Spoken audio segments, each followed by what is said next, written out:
Totoo ba ang Holy One? Yes. Ang Holy Three? Hindi paninira kung sasabihin mong wala. Kasi kung meron, maniniwala ako. Pero may ebidensya. Sabagkat scriptural na pagtuturo ito, ang scripture o mga salita ng Diyos, ang siyang magpapatotoo kung ang itinuturo ng isang tao ay tama o mali. Sa Diyos o hindi, sa diablo o sa Diyos. Pagka nasa kasulatan, sa patotoo ng 2 o 3 saksi, tanggapin mo ang pagtuturo at aral na yan. Sa Diyos yan. Pero pagka wala ni isa man, isumpa mo, huwag kang matakot, sapagkat hindi sa Diyos yan. Ngayon, tingnan natin mga kapatid, sa pamamagitan ng mga kasulatan, kung may Holy One nga ba o Holy Three. Palapit nga natin yung blackboard dito, Brother June. So, isipin ninyo parang nasa korte tayo. I am the lawyer or the proponent of the issue about one God. Meron akong kalaban. Ang kalaban ko hindi tao, si Satanas. Sabi niya, totoo daw ang Holy Three. Ikaw kibuloy, kulto ka. Kasi tinuturo mo ang mali. Kami ang tama dahil kami ang nasa Biblia. Ngayon, tingnan natin sa pagsusuri ng mga banal na kasulatan at kayo ang tumulong sa akin. At tulungan naman ninyo yung iba na ang turo ay sinasabi lang na sa Diyos kung alam ninyong tama yung sa kanila. Okay?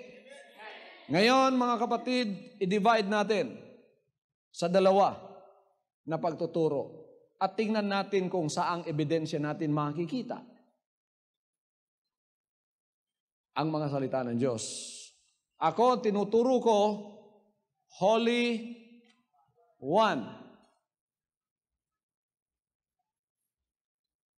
Yung iba, ewan ko kung saan galing sila, Holy Three.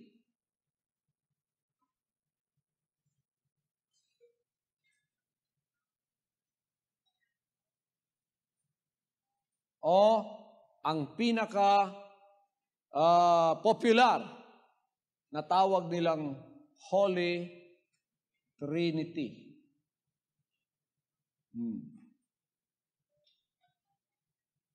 Ito ay isang aral, ito ay aral din. Itong tinuturo ko sapagkat itong nasa banal na kasulatan, pero ito hindi ko nakita. Pero hanapan natin ang ebidensya sa pamamagitan ng Word of God. Sapagkat sinabi ng banal na kasulatan, by the testimony of 2 or 3 witnesses shall every word be established. Tingnan natin kung sino ang mga propetang umaayon sa akin at sino ang mga apostoles na umaayon sa akin. Sapagkat tayo yung pastor nagtuturo ng one God. Nagtuturo ako ng Holy One. Sino ang kakampi ko na magwi-witness sa akin sa korte ng public opinion? Ang korte, ang buong bayan. Nanonood sila ngayon. Tingnan natin mga kapatid kung sino ang witness ko na umaayon sa akin. Sa umagang ito, 33 ang aking pong mga scriptures na magpapatotoo na ang Holy One ay totoo. Okay, pasimulan natin basahin. Susulat ko number 1. Apostol muna ang gusto kong magpatotoo sa akin. Nakikinig ba kayo? Si Apostol Marcos, sa Marcos 1:24, narinig niyang sinabi ito. Basahin natin. Na nagsasabi, anong pakialam namin sa iyo, Jesus? Ikaw na Nazareno, naparito ka ba upang kami puksain? Nakikilala kita kung sino ka, ang banal ng Diyos. Luke 4:34. 2 Kings 19:22. Holy One of Israel. Okay. Psalm 71:22. To you I will sing with the harp, O Holy One of Israel. Psalm 78:41. Psalm 78:41. Yes, again and again they tempted God and limited the Holy One of Israel.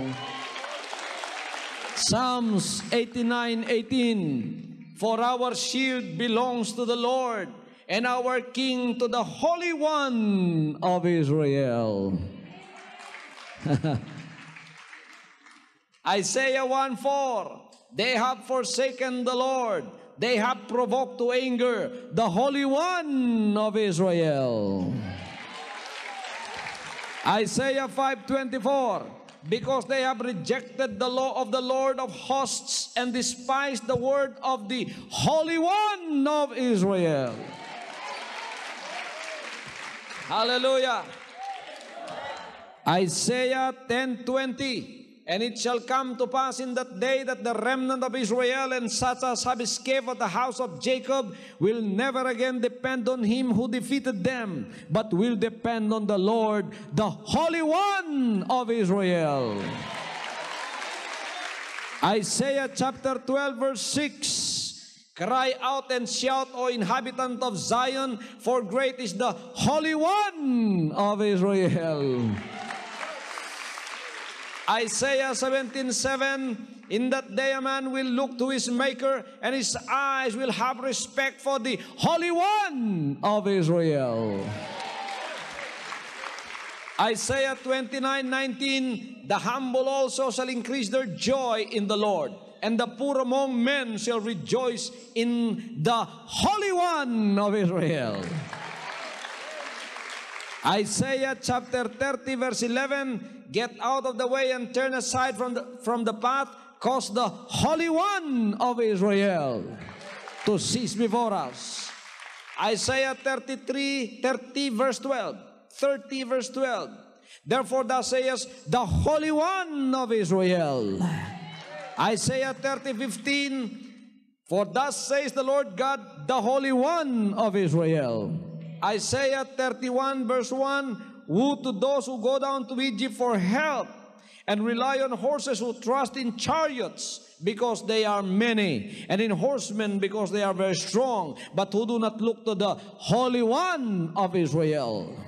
Isaiah 37:23, Holy One of Israel. Isaiah 41:14, Holy One of Israel.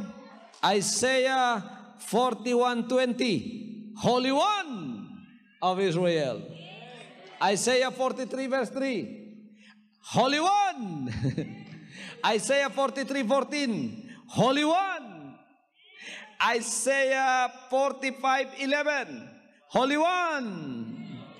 Isaiah 47:4, Holy One. Isaiah 48:17, Holy One. Isaiah 49:7, Holy One. Isaiah 54:5, Holy One. Isaiah 55 verse 5, Holy One. Isaiah 60 verse 9, Holy One. Isaiah 60 verse 14, Holy One. Jeremiah 50:29, Holy One. Jeremiah 51:5, Holy One. Bilangin natin ilan yan. Ilang Holy One ang naririyan? 1. Si Mark sabi niya 1. Luke 2. 3, 4, 5, 6, 7, 8, 9, 10, 11, 12, 13, 14, 15, 16, 17, 18, 19, 20, 21, 22, 23, 24, 25, 26, 27, 28, 29, 30, 31, 32, 33.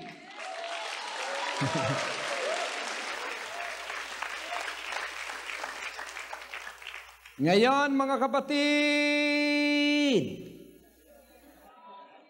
tingnan natin kung may ebidensya sa banal na kasulatan na may Holy Three. Baka meron. Sige, hanapin ninyo. Sige na. Kahit isa lang. Nakikinig kayo, kayong mga proponent o abogado ng Holy Three? Talagang mapapahiya kayo. Sino ngayon ang kulto? Mga kapatid, sino ngayon ang kulto? Ang nasa Biblia o ang wala? Buong Pilipinas, makinig po kayo sa akin. Hindi ko po sinasacrilege itong inyong mga pagtuturo sapagkat ako po ay sinserong naghahanap din ng katotohanan. Sinasaliksik ko po ang banal na kasulatan. Ito ang pinagmulan ng ating pananampalataya. Ito ang pinagmulan ng ating paniniwala. Kaya kailangan tayo ay nakaangkla sa mga paniniwala na ang kinasasaligan na pundasyon ay ang mga propeta, ang mga apostoles at si Jesucristo ang siyang panulukang bato.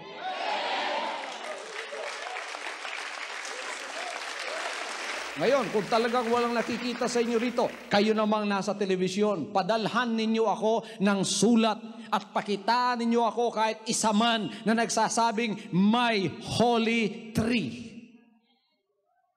At bukas na bukas, kasama ko na kayo kahit 33 pa yung ebidensya ko.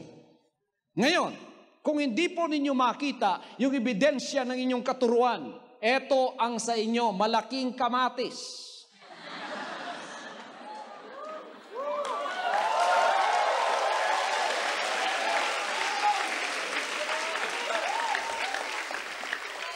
Pagkatapos, gusto ninyong ako'y sumampalataya dito. Gusto ninyong ako ay mangaral nito na wala naman sa Biblia yan.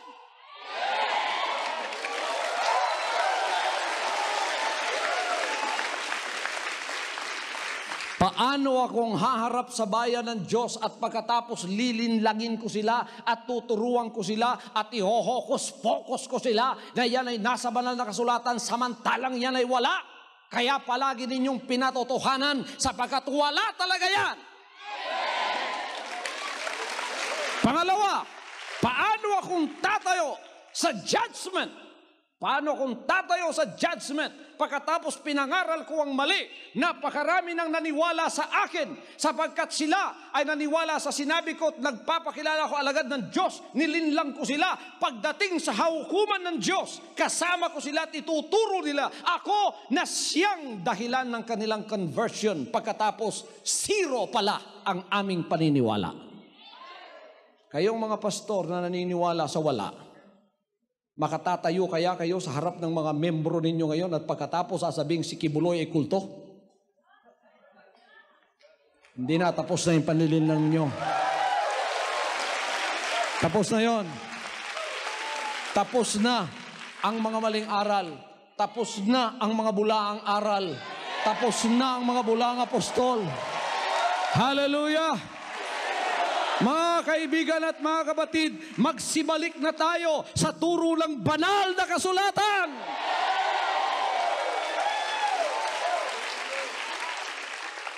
Meron pa akong gustong isang liwanagin dito. Naituturo na ito daw ay oneness teachings. Hindi po oneness teachings yan. Meron ninyo mga propeta ginagawa ninyong oneness. Yung oneness, religion yan at denominasyon. Sekta. Ngayon, marami akong kaibigan sa oneness kasi ako galing din dyan eh. mga mababait at mga matatapat yung mga taga-oneness. Ang hindi lang nila makayanan, yung iwan ng kanilang denominasyon. Ngayon, ito ang maliwanag dyan. Teachings ito ng mga prophets and the apostles and Jesus Christ, itong Holy One, teaching nila ito. Inadapt lang ng oneness. Huwag ninyong baligtarin. Na oneness ito, inadapt ng mga apostoles at ni Jesus Christ. Mali yun. Teachings ito ni Jesus Christ, teachings ito ng mga propeta at apostoles, inadapt lang ng oneness. Ay, ibig sabihin, hindi oneness ang may-ari niyan. Ang mga propeta, apostoles at si Jesus Christ ang may-ari, nandito ako para ibalik sa kanila. Hindi lang natin ibabalik sa kanila, kundi tayo ay magpapasakop na rin sa kanilang mga aral at turo. Hindi na po relihiyon at denominasyon yan. Kung gusto nyo magpasakop, pumasok sa kaharian ng ating Panginoon.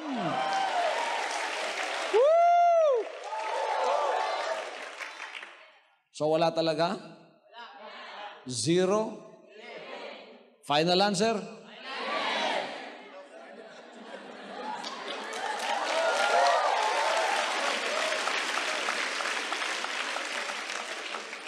Ito pala mga kapatid ang weakest link. Goodbye.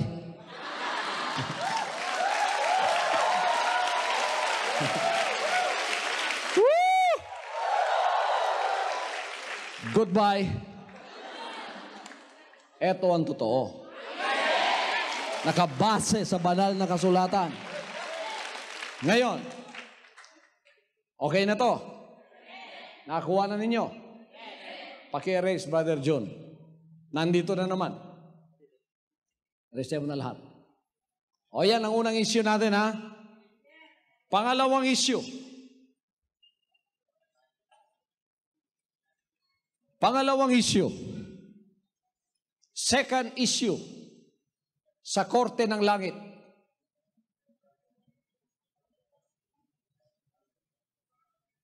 Punta naman tayo sa baptism.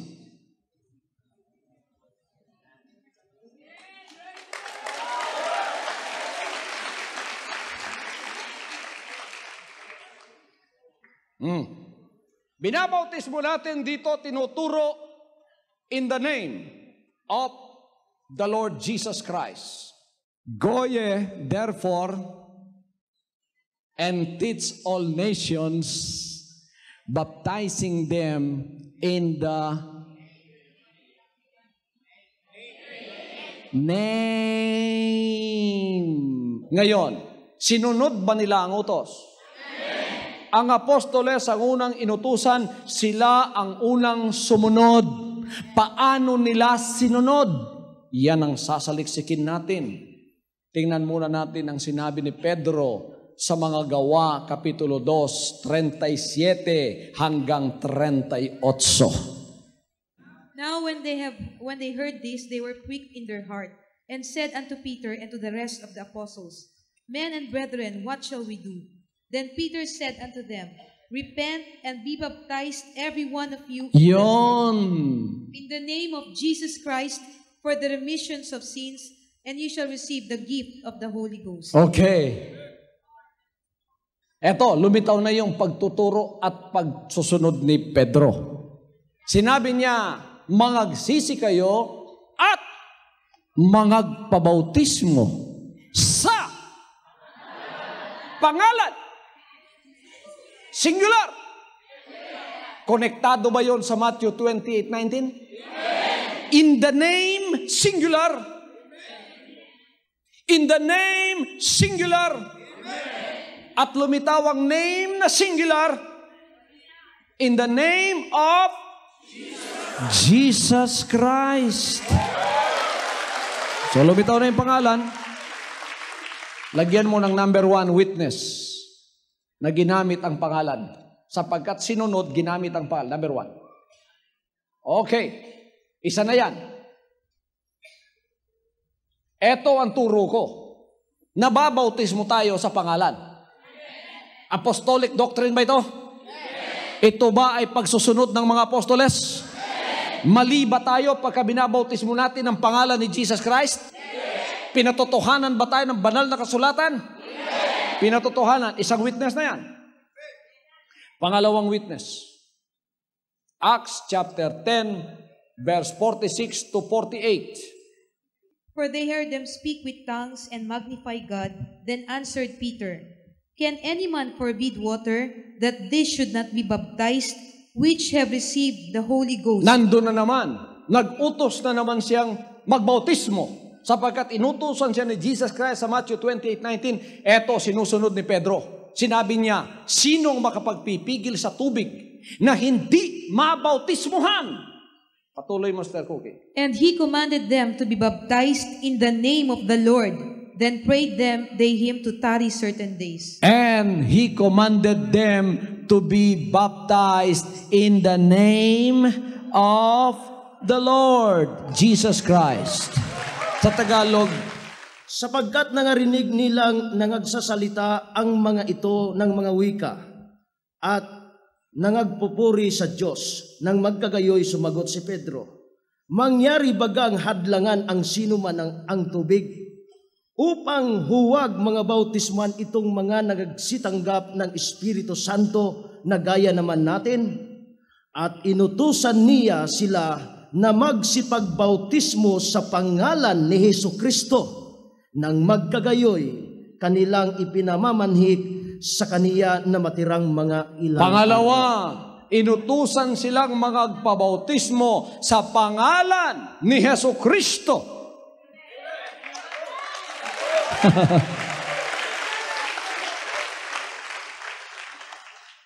Okay, pangatlo, sinunod ba talaga nila? Si Pedro lang ba ang sumusunod? Hindi.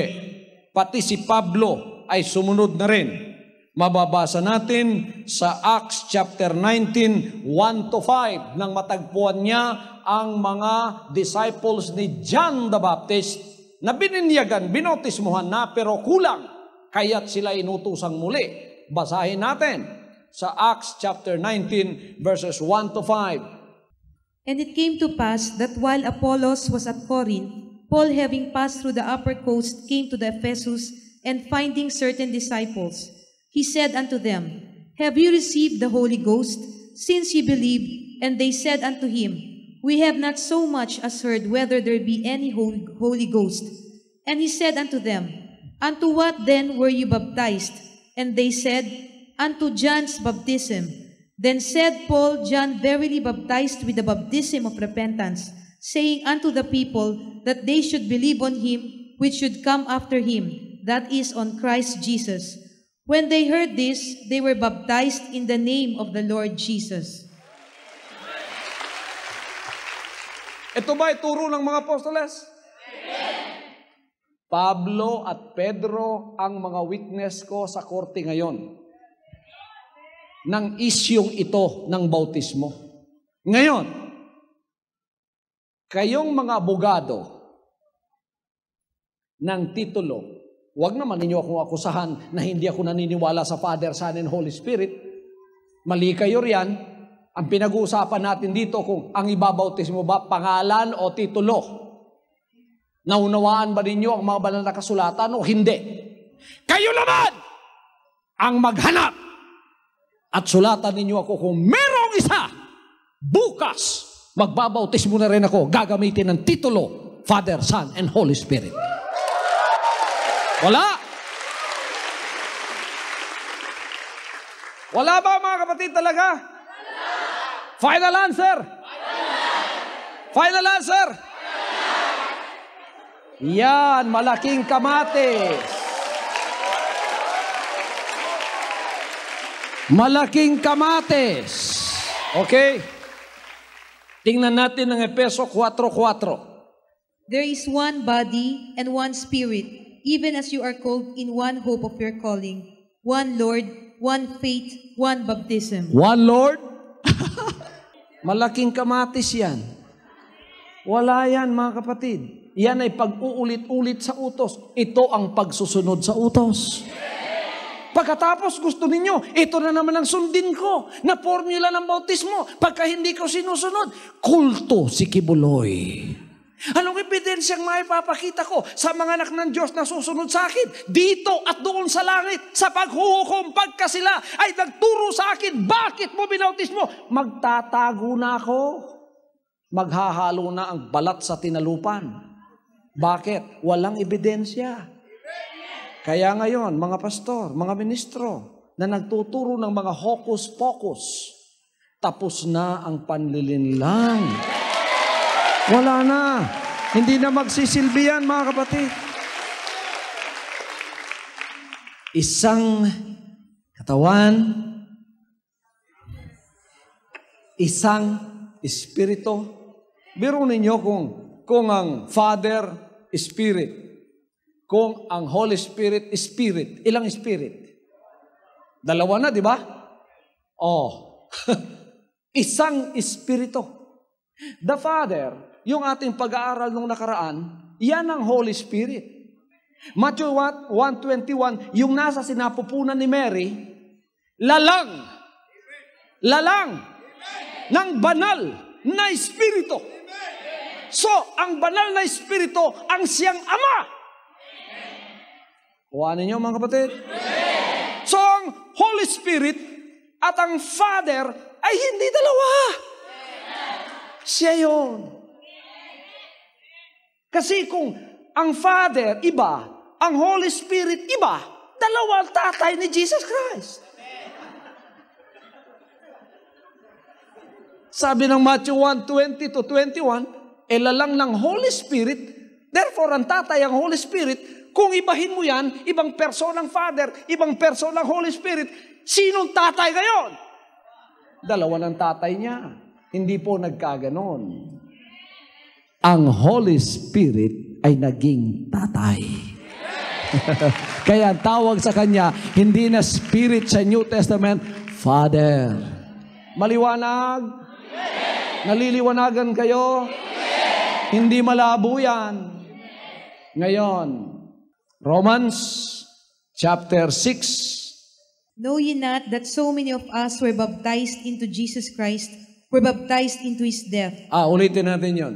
Know you not? Know ye not that so many of Tayo us... lahat. Know you not? Sige, okay. That so many of us... That so many of us were baptized into Jesus Christ. were baptized into titles? Into Jesus Christ. Were baptized into His death. Were baptized into His death. Where were we baptized? Into the titles or into Jesus Christ? Yan. Sapat na bang ebidensya ito? Huwag na natin dagdagan, baka masakit na sa ulo. Bibigay ko lang sa inyo sa susunod. Ito ang patotoo na sumunod ang mga apostoles sa utos. Bakit? Naunawaan nila. Ulitin nga natin yung 24:45 ng Lucas. Then opened He their understanding, that they might understand the Scriptures. Then open He their understanding that they might understand the Scriptures. Binuksan ang kanilang pag-iisip na maunawaan nila ang banal na kasulatan. Bakit ang mga taong ito nagbabautismo sa titulo? Hindi nabuksan. Bakit sila nagbautismo sa pangalan? Nabuksan!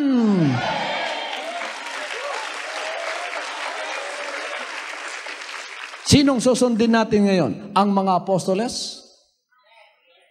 O ang wala? Ang mga apostoles. Itong lahat ng pagtuturong walang basihanan sa Word of God, itakwil. Huwag kayong matakot kahit man anghel o apostol sa langit mangaral ng ibang magandang balita. Iba na sa kanyang ipinangaral sa mga apostoles na totoo. Itakwil!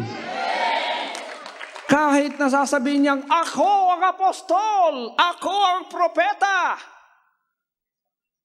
Wala yan. Kahit anghel ka pa. Itakwil pagka hindi tinuro ng mga apostoles. Turo ba ng apostoles ito? Totoo bang nasa banal na kasulatan? Kaya kayo nabaptize sa titles, invalid. That is another gospel. That is another preaching. That is another one. It is not found in the Word of God. Kaya itakwil yan at bumalik kayo sa katotohanan. Panahon ng kayo'y magparibaptize. Tumayo tayo at hawakan ninyo inyong TV sets, mga kapatid, sa pangalan ni Kristo Jesus, anak ng Diyos. Harinawang ang mga pagtuturo at mga aral na inyong napakinggan sa mga sandaling ito, sa programang ito, ay nakapagbigay sa iyo ng kaliwanagan. Sumulat ka sa address na naka-flash sa inyong screen. Welcome ka kung sino ka man, saan ka man, at ano ka man. Welcome ka sa kaharian ng Diyos. Walang discrimination dito. Walang relihiyon dito. Walang rasang kinikilala rito. Walang mayaman at walang dukha rito. Ang lahat ay kailangan ng Panginoon. Yung may mga kaluluwa na ibig maligtas at ibig pumasok sa kaharian ng Diyos. Come, you are welcome in the house of God, in the kingdom of God. Hawakan natin ang katotohanan. Sulatan ninyo ako sa mga address na naka-flash sa inyong screen kung paano kayo maging covenant member o membro ng kaharian ng Diyos dito sa lupa. Panghawakan ninyong katotohanan sapagat ito pong mga pangangaral na ito, it is not designed to hurt anybody but Satan. We will hurt Satan and we will destroy the works of Satan, which is deception, which is lies, and the fruits of the flesh. Yan po ay ating itatabi upang makapaghari ng tuluyan ng Panginoon. Ang inihiling po niya, magsisi tayo ng ating mga kasalanan upang mabigyan tayo ng kaloob ng isang bagong espiritu at makapamuhay na may relationship sa Kanya bilang siyang ating Ama at tayo ang Kanyang mga anak. Hallelujah.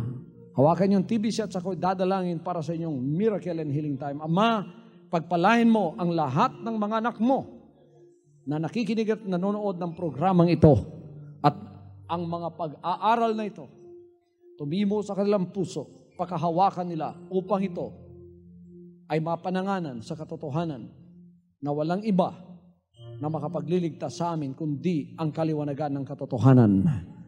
Papasukin po ninyo sila sa iyong kaharian, turuan sila ng pagsisisi, at kung may karamdaman sila sa sandaling ito, gagaling ang inyong mga karamdaman.